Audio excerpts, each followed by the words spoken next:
A história de Salomão, sabedoria, riqueza e contradições de um rei bíblico. Salomão é, sem dúvida, um dos personagens mais emblemáticos da história antiga e também um dos reis mais fascinantes da Bíblia. Ele não é lembrado apenas por ter sucedido seu pai, o rei Davi, no trono de Israel, mas também por sua imensa sabedoria. Suas obras extraordinárias, menos como o famoso Templo de Jerusalém, menos e sua riqueza incalculável, considerada por muitos como a maior de todos os tempos. Seu nome aparece cerca de 300 vezes no Antigo Testamento e ao menos 12 vezes no Novo Testamento, além de estar presente em textos históricos e lendas judaicas que o associam até mesmo a práticas místicas, como o suposto controle de demônios. Mas neste relato, vamos nos concentrar na história verdadeira de Salomão, conforme registrada nas Escrituras. Salomão era filho do rei Davi com Batseba,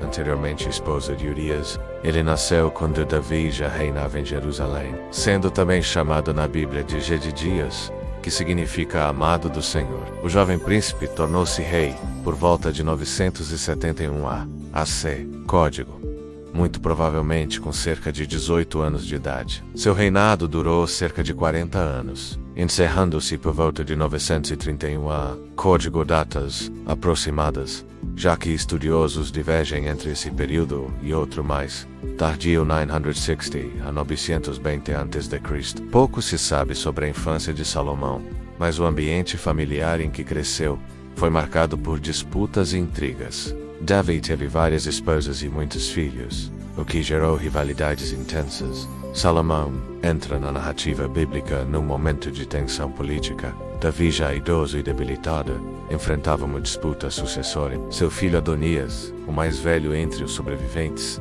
tentou se autoproclamar rei, com apoio do general Joabe e do sacerdote Abiatar. Organizou até uma festa de coroação. Porém, Batseba, mãe de Salomão, junto ao profeta Natã e ao sacerdote Zadok, intervieram para que Davi se lembrasse da promessa feita. Salomão seria o sucessor. Davi então ordenou a unção de Salomão como rei, coroando-o oficialmente com o apoio do povo e da corte. Uma vez no trono, Salomão consolidou seu poder eliminando ameaças internas. Mandou executar Adonias e Joabe, baniu Abiatar e garantiu que nenhuma oposição ameaçasse seu reinado. Herdou de Davi um extenso território com cerca de 128.000 km² e promoveu reformas administrativas profundas. Dividiu o reino em 12 distritos, cada um comandado por um oficial responsável por sustentar a corte durante um mês no ano. A demanda diária de mantimentos era enorme. Registros bíblicos mencionam 9 toneladas de farinha, dezenas de bois e ovelhas, além de caça exótica. Essa quantidade atendia uma corte de mais de 12.000 pessoas. No campo militar, Salomão fortaleceu o exército com carros de guerra e cavalaria,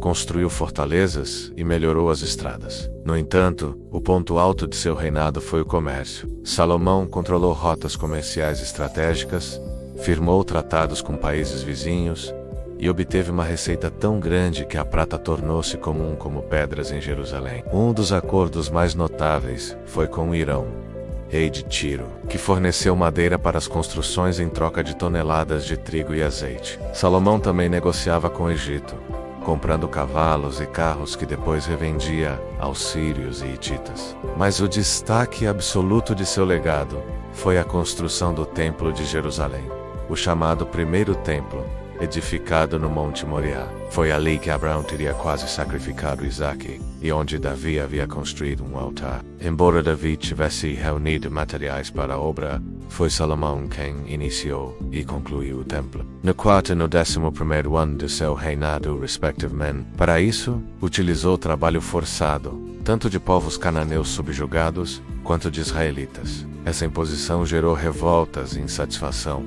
como no episódio do assassinato de Adonirão, superintendente da obra. O templo era grandioso para os padrões da época, construído com pedras preciosas, madeiras nobres e revestido com ouro. Após sua conclusão, Salomão promoveu uma grande celebração de dedicação, oferecendo sacrifícios em adoração a Deus. Além do templo, Salomão construiu outros edifícios impressionantes, como a Casa do Bosque do Líbano, o Tico do Julgamento, o palácio da filha do faraó, uma de suas esposas, e sua própria residência real, onde morava com suas 700 esposas e 300 concubinas. A sabedoria de Salomão é talvez sua característica mais notória.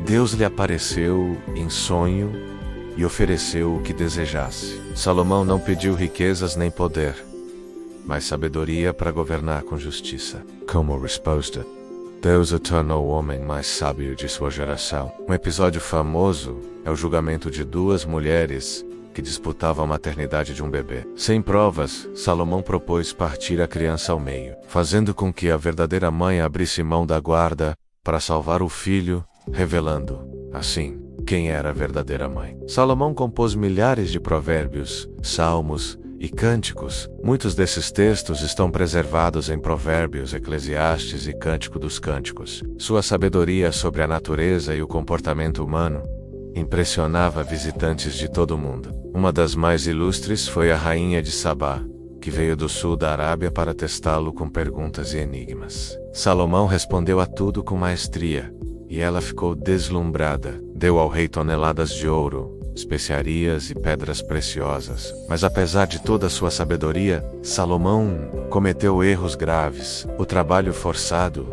os altos impostos e a multiplicação de casamentos políticos resultaram em problemas sérios. Sua poligamia, proibida pela lei de Moisés, levou à introdução de cultos pagãos em Israel. Suas esposas estrangeiras o influenciaram a adorar outros deuses, como Astarote e Moloque. Isso provocou a ira do Senhor, que decidiu dividir o reino após sua morte. Ainda assim, por amor a Davi, Deus poupou Salomão de viver essa divisão. Entre os inimigos que se levantaram contra ele estavam Haddad, o Edomita, Rezon, rei da Síria, e Jeroboão, que posteriormente lideraria as 10 tribos do norte, fundando o reino de Israel separado de Judá. Isso aconteceu no reinado de Roboão, filho de Salomão, com Naamá, uma amonita. Estimando a idade de Roboão, é provável que ele tenha nascido antes mesmo do início do reinado de Salomão, o que leva estudiosos a acreditarem que Naamá tenha sido sua primeira esposa. Após 40 anos de reinado, Salomão morreu. A Bíblia não traz muitos detalhes sobre sua morte,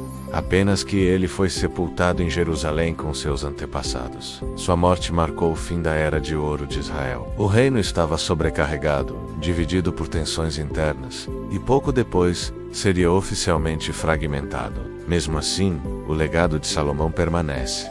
Ele foi o rei que consolidou Israel como potência, construiu o templo, produziu literatura de sabedoria profunda e marcou a história de forma indelével. Sobre as lendas místicas que cercam seu nome, menos, como as que dizem que ele dominava demônios, conversava com animais ou possuía um anel mágico. Vale ressaltar que essas histórias são tardias, muitas vezes oriundas de escritos pseudepígrafos da Idade Média e não têm base histórica ou bíblica confiável. Embora a Bíblia mencione registros adicionais sobre Salomão, como o livro das Crônicas dos Reis de Israel, esses documentos foram perdidos com o tempo. O que temos de confiável está nas Escrituras. Por fim, é importante lembrar que todo o esplendor do reino de Salomão aponta para algo maior, o reino eterno de Cristo. O Salmo 72, atribuído a Salomão, é uma oração messiânica, que usa hipérboles para descrever o governo do verdadeiro Rei Jesus. Assim, Salomão, com toda a sua glória, sabedoria e até suas falhas, é apenas uma sombra do que viria a ser o Rei dos Reis. Se você assistiu até aqui, escreva nos comentários o que você pensa sobre a história de Salomão. E não deixe de se inscrever aqui no canal, se ainda não se inscreveu. E se desejar se aprofundar no conhecimento bíblico, estudo de teologia conosco totalmente online, com vídeo aulas e certificado de conclusão. As informações estão na descrição do vídeo e no primeiro comentário fixado.